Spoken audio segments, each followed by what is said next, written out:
regardez ce sourire sincère de Johan Richomme lorsqu'il embrasse Charlie Dalin. Regardez ce fair play. Qui plus qu'un deuxième ne serait amer sur ce ponton gelé le jour de l'arrivée que d'avoir le vainqueur. Et moi je crois que Johan Richomme ne l'est pas du tout. D'abord parce qu'il connaît Charlie Dalin, parce qu'ils ont déjà, ils se connaissent bien, il a déjà battu Charlie Dalin aussi. Mais aussi, je crois, parce que c'est dans la nature de Johan Richomme, ce grand cœur, je crois que c'est une partie de lui. Je ne le connais pas très bien, je l'ai suivi comme vous à travers la course, je l'ai rencontré une fois au Sable d'Olonne lors d'un déjeuner où je l'ai trouvé, comme il s'est montré dans ses vidéos, expressif, énergique, avec une espèce d'énergie qui vient du ventre, qui vient de l'intérieur, qui est extrêmement attachante. C'est un garçon incroyablement intelligent et c'est à la fois un garçon incroyablement attachant à Johan Richomme. Et moi, je vais retenir de cette arrivée, je vous mets ici les images parce que mon live a coupé, mon live il faisait tellement froid que ma batterie est morte juste à l'entrée du chenal après 40 minutes de live. Et donc, je filmais avec mon autre téléphone la suite dans le chenal. Donc, vous allez voir ici, là, sur cette vidéo, un peu des images de ça. Je vais vous mettre ses premières paroles un peu et surtout à la fin, je vais vous laisser juste les images brutes de cette arrivée au ponton parce que vous sentirez de plus près lorsque moi je me balade à l'arrière et que je fais ces images en pensant à la base que je vais aller faire un montage vidéo. Je ne vais pas faire de montage, je vais les laisser brutes parce que je trouve qu'elle parle d'elle-même. Elle parle des gens, de comment les gens l'attendent sur le ponton. Elle parle de comment ce bateau si beau arrive dans les premières lueurs sur ce ponton gelé encore ce matin. Alors je vais faire vite pour vous laisser les images. Je vais retenir 3 choses de l'arrivée de Johan Richomme. D'abord, cette magnifique photo, cette image de la lune qui éclaire le bateau dans la baie des Sables d'Olonne qui est devenue un lac ce matin. Il n'y avait pas de vagues, c'était tout calme. Et c'était aussi, j'ai été très surprise de ce silence dans lequel le bateau dérivait en fait vers l'entrée du chenal parce que Johan Richomme avait prévu de rentrer à 7h50 comme annoncé pour qu'il arrive avec la lumière du jour. Quand on est deuxième, autant arriver avec la lumière du jour, je le comprends aussi. Donc on le suivait, on attendait l'heure fatidique de son destin avec son premier chenal du Vendée Globe parce que bien qu'il ait l'air d'avoir tellement de bouteilles et bien qu'il ait tellement de bouteilles, Johan Richomme était aussi un bisute de ce Vendée Globe 2024. Il signait là son premier Vendée Globe. Je crois qu'il y avait dans ce silence, il y a 3 choses que je vais retenir moi de cette arrivée et je vais vous les dire rapidement et dans l'ordre. Ce silence d'abord qui était flippant, qui était je crois le silence des gens transitent du froid que nous étions dans ces bateaux parce que vous savez il faisait seulement -2 ce matin au Sable d'Olonne mais et je vais encore plus le dire parce que je viens de la Roumanie où il fait régulièrement -10, j'ai l'habitude des températures sous 0, mais vous savez, un -10 en montagne, avec l'air sec et le soleil, est bien plus supportable qu'un -2 degrés sur l'eau. Et là, j'avais une pensée encore à ceux qui sont dans les eaux froides de l'océan, des mers du Sud. C'est quand même terrible ce froid humide qui vous envahit lorsque l'eau est très froide aussi. Il y avait sur mes images, vous voyez quelques images de ce matin de mon live, les images sont un peu embrouillées parce que je crois qu'il faisait tellement froid que l'eau était plus chaude et ça faisait une sorte de brume, de lumière un peu étrange, un peu irréelle, vraiment. Je ne sais pas à quel point vous le voyez sur les images, mais lorsqu'on a dérivé pendant, pour ma part, une 40aine de minutes, c'était fou. Combien ce silence n'était rompu que par l'hélico qui tournait en boucle autour du bateau. Et je me disais aussi qu'il y avait dans ce silence un peu notre tristesse, notre déception pour Johan Richomme, parce qu'il arrive deuxième. Autant je suis ravie pour Charlie Dalin qui est arrivé premier quand on arrive premier, ce qu'on l'a mérité, et lui il a largement mérité en allant droit dans cette tempête dans l'océan Indien, en ayant raté alors qu'il avait coupé la ligne d'arrivée premier lors du Vendée Globe 2020. Donc autant cette revanche était bien méritée pour Charlie Dalin et je suis très contente pour lui. Autant je l'ai été triste pour Johan Richomme, comme on l'est toujours pour le deuxième, peut-être encore plus, parce qu'il l'avait tellement voulu, parce qu'il s'était tellement battu, parce qu'il était le seul de ceux qui avaient pris l'option nord dans l'océan Indien, qui avait pu remonter avec les deux premiers, avec à l'époque Charlie Dalton et Sébastien Simon, et donc arrivé deuxième. Donc il a fait une très belle course. Et puis aussi parce qu'il avait cette rage de le gagner, Johan Richomme. Donc je crois qu'il y avait dans notre silence ce matin autour de lui aussi un peu du respect pour cette deuxième place et de la tristesse un peu. Et alors, la deuxième image que je vais retenir, et c'est là que j'arrive, bien que dans mon live, j'ai râlé un peu contre cet hélico qui voulait faire son spectacle, et donc du coup, il longeait tout le temps la jetée pour faire des images spectaculaires. Je comprends pour ceux qui sont restés à la maison, mais il aurait pu le faire pendant 1 minute ou 2, on aurait eu les belles images, et on aurait surtout laissé Johan Richomme pouvoir entendre après ce grand silence. Je ne sais pas ce qui se passait dans la tête, je ne sais pas à quoi il pensait, mais dès que son bateau a franchi l'entrée et rentré entre les deux jetées, les gens qui attendaient là depuis au moins 1 heure, quand moi j'étais sortie, il y avait déjà du monde à 6h30 au bout de la jetée des Sables d'Olonne. Ils étaient eux aussi transis de froid, parce que je veux vous dire qu'on ne sentait pas nos mains, on sentait pas nos pieds, mais quand ils l'ont vu, ils ont fait ce que font toujours les sablés lorsqu'un bateau revient d'un tour du monde. Et là, ça fait bientôt 40 ans, 35 ans qu'on le fait ainsi au Sable d'Olonne, et que c'est unique au monde. Quoi qu'on en dise, ici ou là, nulle part ailleurs dans le monde, moi qui n'ai vu des arrivées de course comme celle des Sables d'Olonne en général, et celle du Vendée Globe. Alors les gens, ils ont été là pour dire... La course a changé aujourd'hui, évidemment, on voit tout. À la télé, on voit les vidéos. C'est pas la première fois qu'on les revoit après leur départ. Les choses ont évolué, le Vendée Globe a évolué. Mais il reste chez les sabliers cette envie, ce besoin de dire au skipper, bravo, t'as fait un truc de dingue, et nous, sablés, nous sommes fiers de toi. Alors qu'ils étaient gelés, les mains et les pieds gelés, ils ont explosé de joie sur la jetée. On les entendait pas à cause de l'hélico. On les entend pas dans mon live.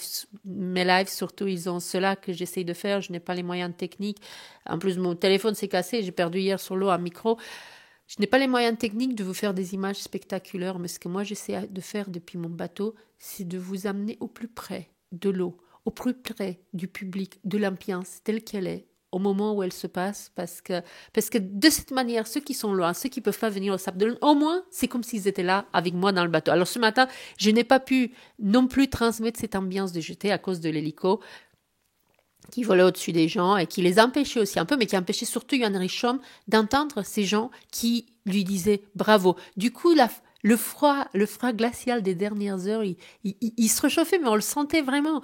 Et Johan Richomme entendait plus les gens côté la Chaume, où il n'avait pas l'hélico, mais assez rapidement, il a pu sentir, je crois, je l'espère pour lui, cette ferveur populaire. Et alors, je vais me taire là, et on arrive à la 3e image que je garderai de cela, c'est l'arrivée de Johan Richomme au ponton. Vous l'aimez bien, Johan Richomme? Vous l'aimez bien? J'aime bien Johan. En plus, j'ai eu la chance de naviguer avec lui, tirer 2-3 bords, et c'est un marin super sympa, et c'est un marin brillant. Il aurait vraiment pu gagner, mais je pense qu'il va être très très très heureux. On va faire ça, on va voir ça avec lui tout de suite, mais je suis sûr qu'il est très heureux.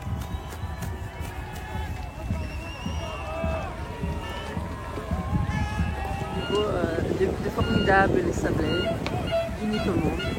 C'est l'envie de dire au revoir et ainsi bonjour à tous leurs marins qui s'approprient clairement depuis toutes ces années du Vendée Globe, qui reviennent. Je ne vais pas parler beaucoup parce que je n'ai pas de micro là. Notre téléphone a la batterie est morte à cause du froid.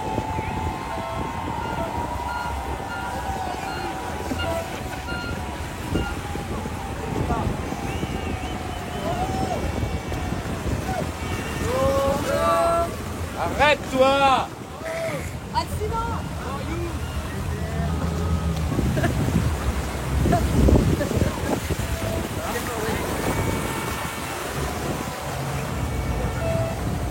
Voilà, c'était tout pour ce matin. C'est bien plus sympa dans le chenal, surtout que depuis que l'hélico est parti, parce qu'on ne pouvait pas entendre les gens, et Johan Richomme ne pouvait pas entendre les gens à cause de l'hélico qui survolait, qui longeait la jetée. Sans doute les images étaient très jolies, mais ça a empêché le public de communier à cause de ce bruit. Ça empêchait surtout Yoann Richomme d'entendre les gens masser depuis des heures au bout de la jetée l'attendre. Belle lumière du jour qui se lève encore sur les sables d'Olonne.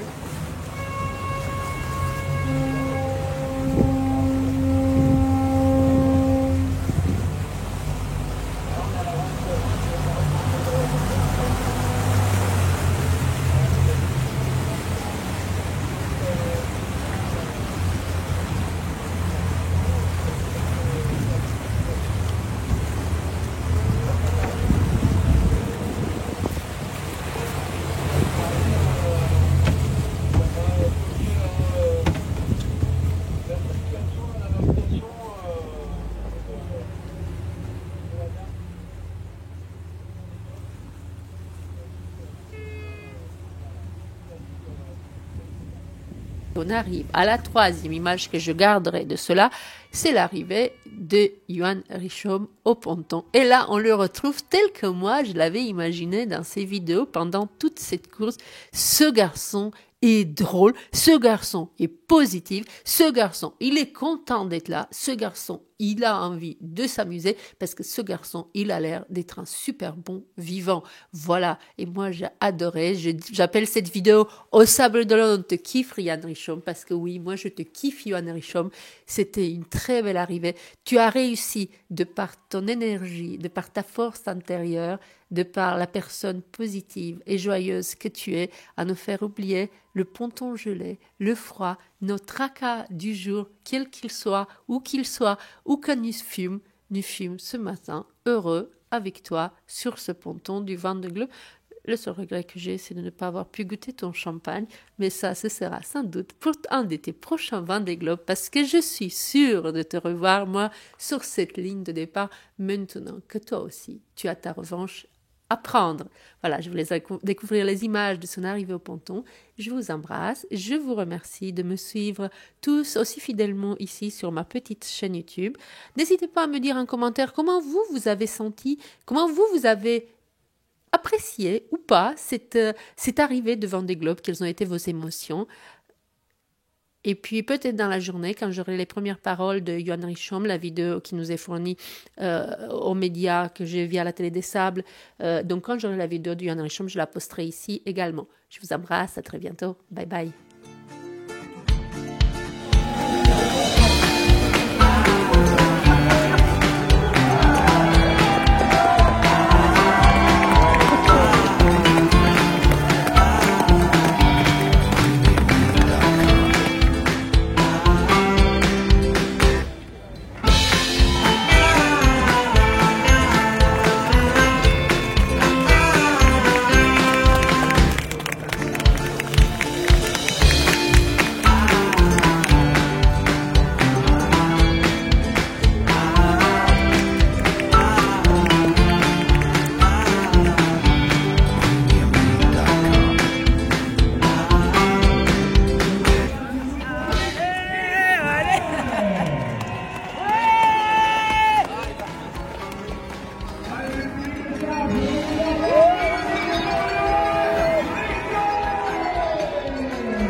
Par la montre aussi. Super, merci.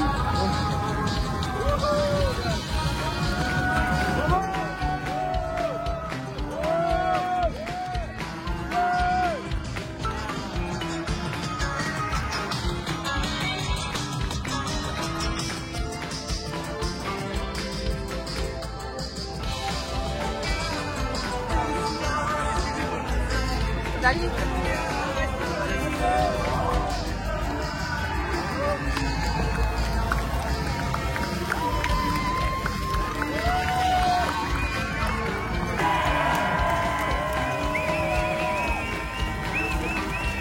Ah Denis, ça te prend?